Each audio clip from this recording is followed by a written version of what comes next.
Hello and welcome. So glad you've joined us for another weekend edition of Jamaica Magazine. I'm your host, Adrian Atkinson. Today we'll be looking at how government plans to fund the operation of the health sector in the 2021-2022 fiscal year. Western Roundup returns this week with the ENDS pilot in Montego Bay. Plus, we continue to keep you informed and share the facts about COVID-19. Stay with us for these informative features and more right after this important message. By order, under the Disaster Risk Management Act, you must wear a mask in all public access places and in public transportation. If you wear a mask and I wear a mask, we are all safer. Government continues to make significant investments in the public health sector. Billions of dollars have been allocated to undertake key projects and activities for the new financial year. We now take a look at those developments and the expenditure planned for the Ministry of Health and Wellness.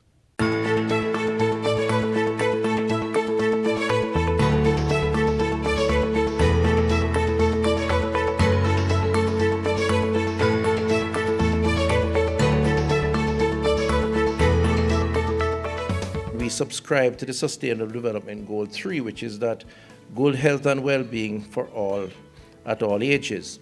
And we have done that in a few ways. And in advancing the Health for All agenda over the next 12 months, spanning April 2021 to March 2022, government will spend close to $84.6 billion on healthcare delivery and development through the Ministry of Health and Wellness. The figure is a 6.3% or approximately $4.95 billion increase over the previous year.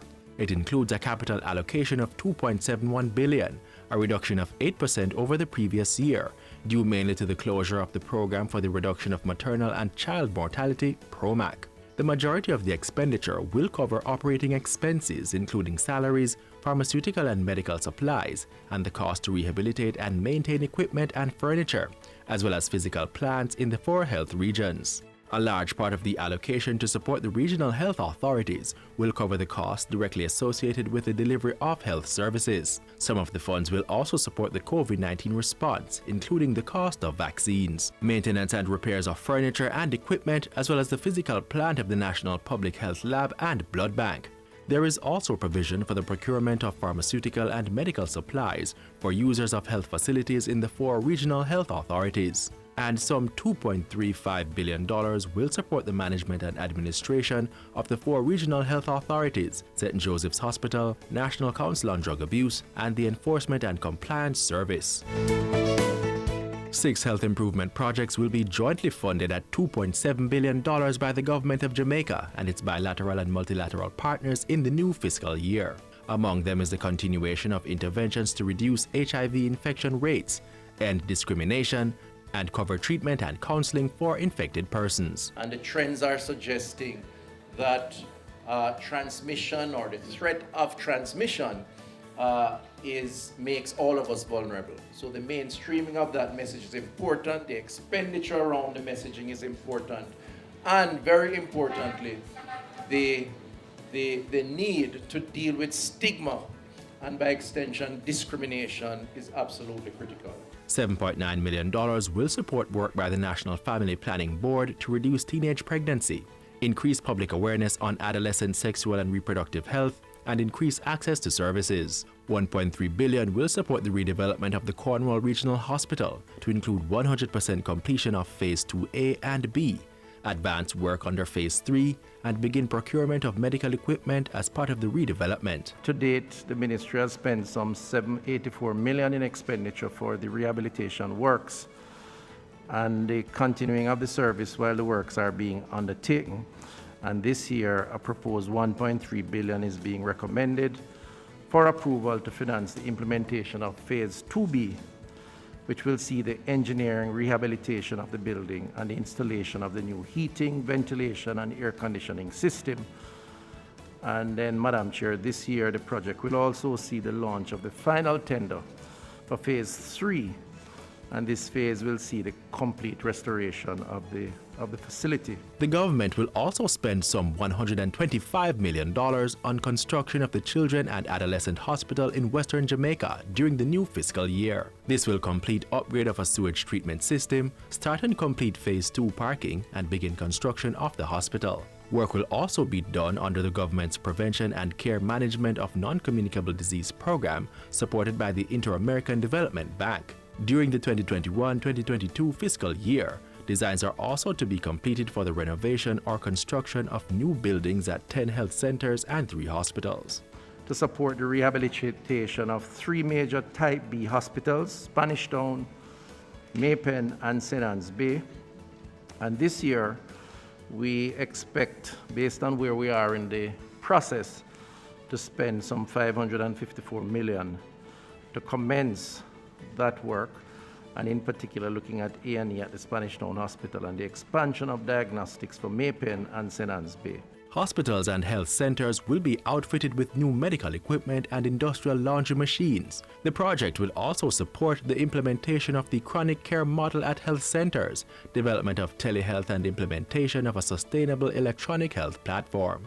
Improving health outcomes is what we're about at the ministry, as reflected in the Vision for Health 2030 strategic plan, which, among other things, speaks to access to health care, but also critically access to quality health care. Those are just some of the plans of the Ministry of Health and Wellness in the new fiscal year.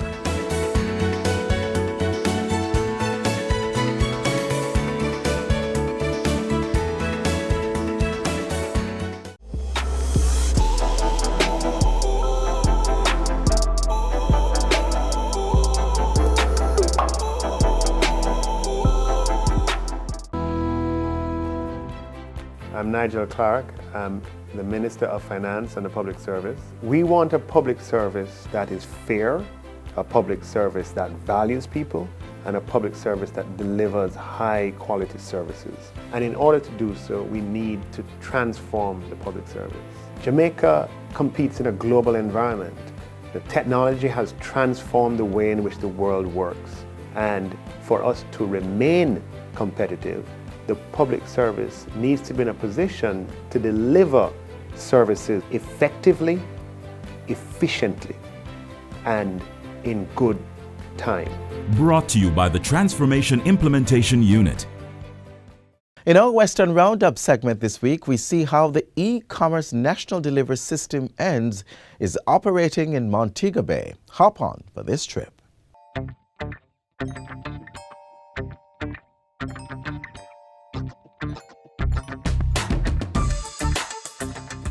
Very good program, the best thing since COVID. Can any good really come from COVID-19? Well, in this episode of Western Roundup, we take you to the streets of Montego Bay, where we speak with stakeholders who are praising the e-commerce national delivery system ENDS, possibly the best thing since COVID-19. Stick around.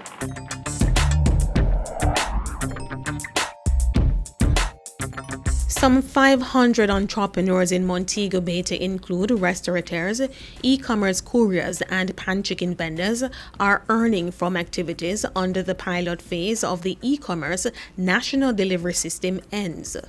The program commenced in Montego Bay on April 2 and has so far been met with optimism by stakeholders who are thanking the government for rolling out the new initiative. ENDS have been very good for us. ENDS has been working well. It put some people to work.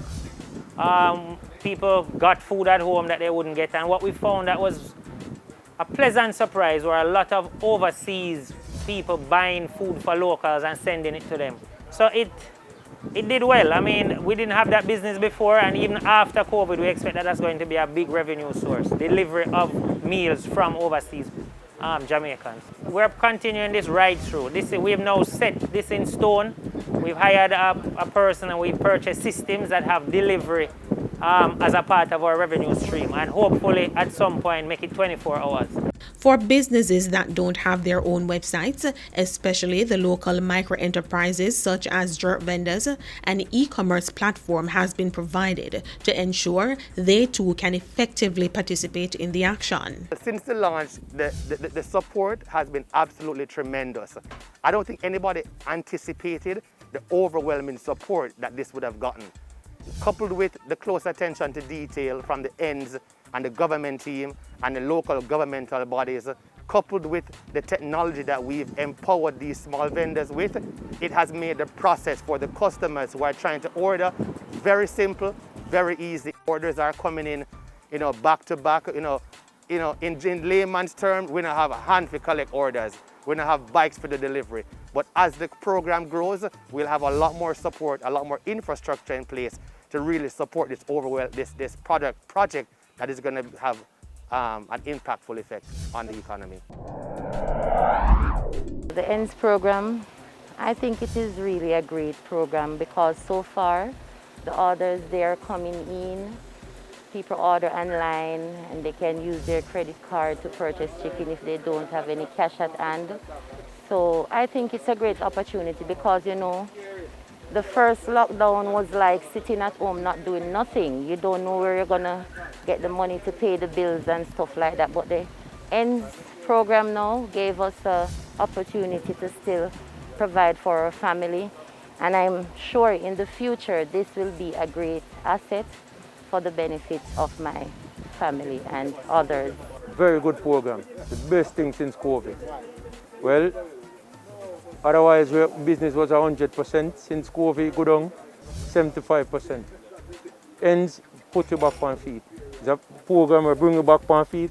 We have to because the Prime Minister and the people, all the people who come with this ENDS program here. It's a very good program. Definitely good program. So how do you order your favorite meal using the ENDS platform? It's quite easy. Visit www.ends.gov.jm. You log on and you find your favorite jerk man. You scroll through, all right, and then we have all of them listed right there. So let us say you found him. You're gonna click on his icon to buy. Then you're gonna see the price, how much you want, quarter, half, or a full chicken.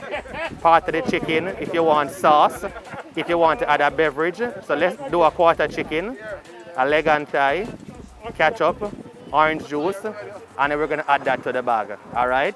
Then once you're done, you're gonna go to checkout. Then you're gonna put in your email address so we can communicate with you about your order status. Then you put in your address information, your phone number, your street address, what city you're from, and where you're from, St. James or Montego Bay, all right? And then there we go, we are in St. James. And after you've done that, you click on the continue button. You choose your delivery, hit continue. And then you go to your payment by clicking the button by going to payment. And then the payment screen will show up where you can input your credit card information, hit continue, and then the order will come to us through a mobile app that we have right here. Mobile app, and order comes through the mobile app, and the orders can be checked there. So very simple, very straightforward, and it is that easy to order from your favorite pan chicken man to the ENDS website made by Sobe Stores for the Mobe hip strip jerk. A lot of persons out there need to understand that this isn't about the pan chicken man. This is about the ushering in of a new form of commerce, opening a new side of the economy to digital e-commerce. So we started off with the pan chicken bin as a base, but as we grow, this is going to open up Jamaica to forms of commerce and to expand the economy in ways it has never done before. The web-based ENDS system enables quick service industry and delivery stakeholders registered on the platform to operate during the coronavirus COVID-19 curfew hours until midnight by facilitating online delivery only. The program was first rolled out on March 26 in Portmore, St. Catherine and expanded to Montego Bay, St. James, and Kingston and St. Andrew on April 2.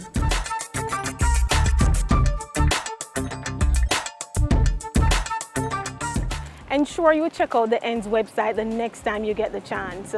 That's all for the program.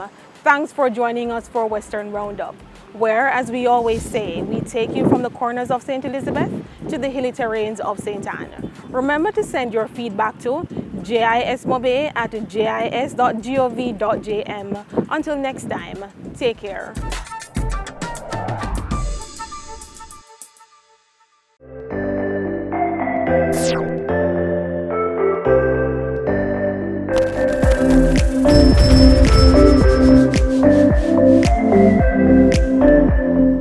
It's absolutely critical that we receive the vaccines. You will see hospitalizations and indeed deaths likely come down. And so there is a lot of value to be gained by getting as many vulnerables on board as possible. So tell your mothers, tell your aunts, listen out for yourselves if you're over 60, and take the vax, because the vax is what will help you to guard against the COVID virus and indeed help your relatives, your friends, those who you come in contact with for the same benefit.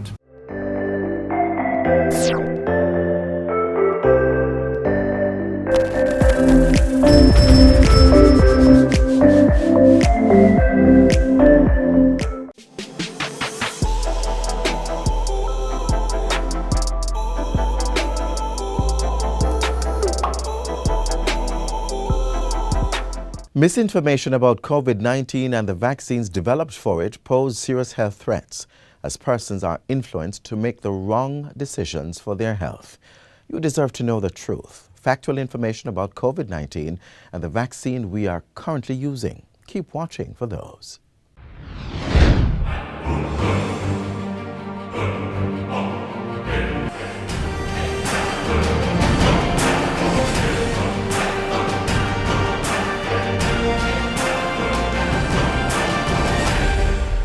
After you get your first dose, it takes a few weeks, about 3 or 4 weeks, before your body has produced sufficient protection to reduce your risk of COVID. So if you get exposed in the week or the second week after your first dose, you could still get COVID.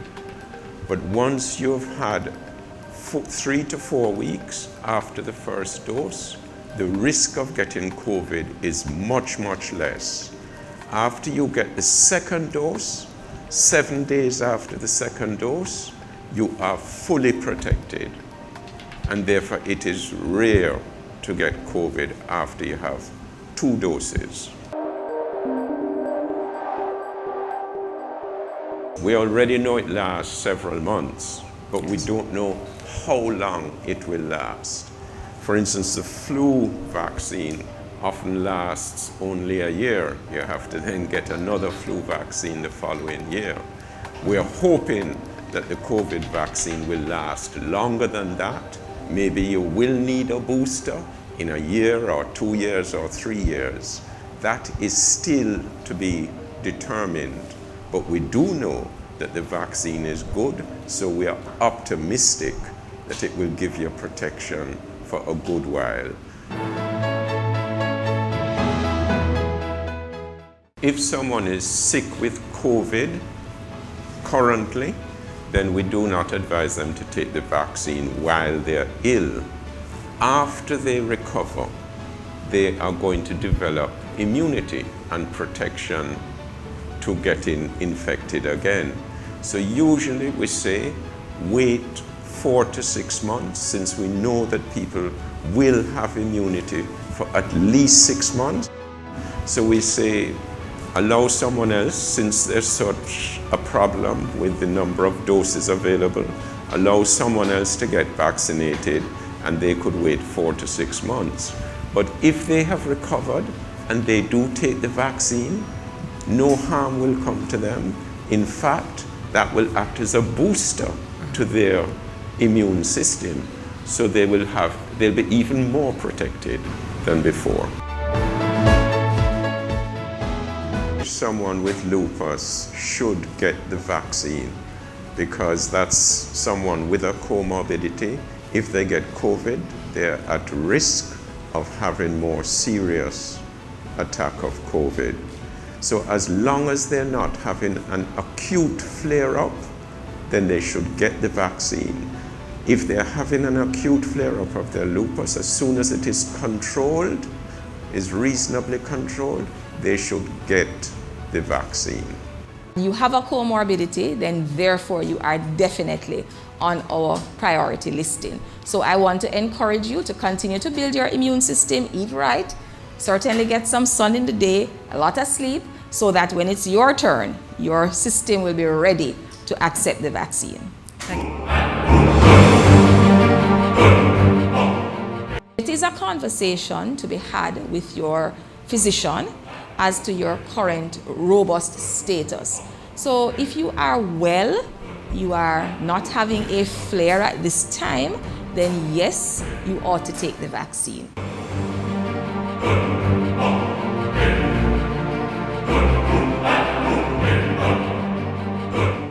Whatever illness you might have, it is important to visit the doctor at the earliest sign of sickness. For many conditions, early detection can lead to better outcomes. Don't stay at home and self-medicate and allow your condition to worsen before going to the doctor. If you are a youngster, young child, 14 and younger, older person, or you have a compromised immune system, you have an underlying illness, a cancer patient, a diabetic patient, then your system is compromised. You need to see the doctor quickly and let the doctor prescribe. Visiting your doctor early protects your health, so you can enjoy more moments, more life.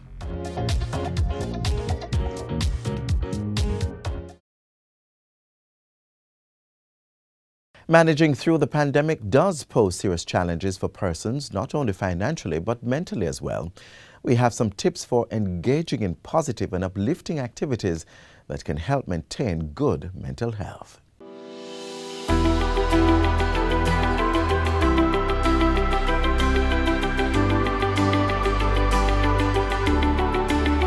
It is normal to feel sad, stressed, confused, scared, or overwhelmed during a crisis such as that caused from the COVID-19 pandemic. But there's no need to. For one, we must first inform ourselves about this disease through reliable sources to determine our risk and precautions to take. This can go a far way in calming our fears and ensuring our safety. Keeping in touch with family and friends and talking to people you trust, even as we practice social distancing, can help prevent panicking and keep you in good spirits. If you must stay at home during this period, try to maintain a healthy lifestyle of proper diet, adequate sleep, and regular exercise. Don't use smoking, alcohol, or other drugs to deal with your emotions. If you feel overwhelmed, talk to someone about it, a healthcare provider or counselor that you can call. Ensure that you're fully engaged in something constructive to occupy your time. An arrangement with your employer to work from home where possible is good in helping to keep up normal daily routines.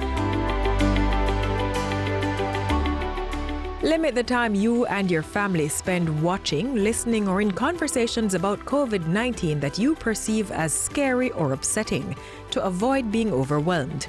Make sure you are in the know generally, but try to engage more in other things or change the topic of your conversations to things you enjoy talking about. Draw on the skills that have helped you manage previous adversities. It's important to try to maintain some sort of daily agenda so that the days are not wasted and you'll feel more accomplished. Focus on activities that make you feel happy, like reading a book, watching your favorite show, playing video games with your family, or telling stories. Do some gardening or chores around the home too. Children too need to be provided with the information to help them understand the risks without becoming scared and confused. Use age-appropriate language to teach them about hand washing, cough and sneezing etiquette, and social distancing.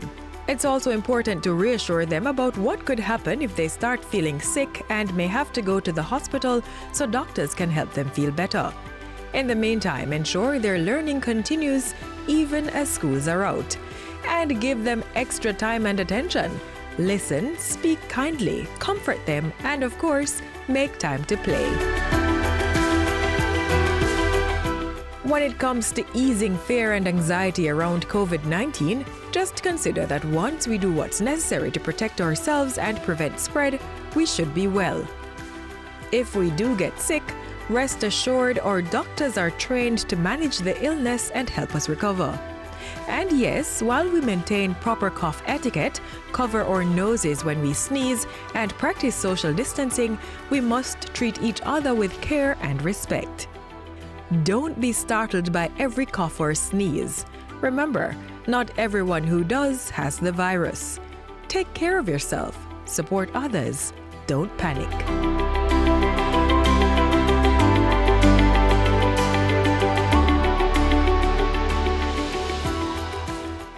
Role of the DRF in violence prevention in our society is to mediate. We believe that mediation is really a very good thing in terms of resolving disputes at the court level, at the parish court level, and at the Supreme Court level. Now, let me tell you about some of the matters that may come at the parish court levels. You and I live in a tenement yard and a fight. We report the matter to the police, it goes to court. The judge may say, well, you know, you are just probably a teenager. Go to mediation and see if you can get a settlement. Because if you can agree, then you won't have a criminal record. We urge everyone, all our offices, come to our offices, no matter how simple the matter may be. Come to us, we have persons who are trained.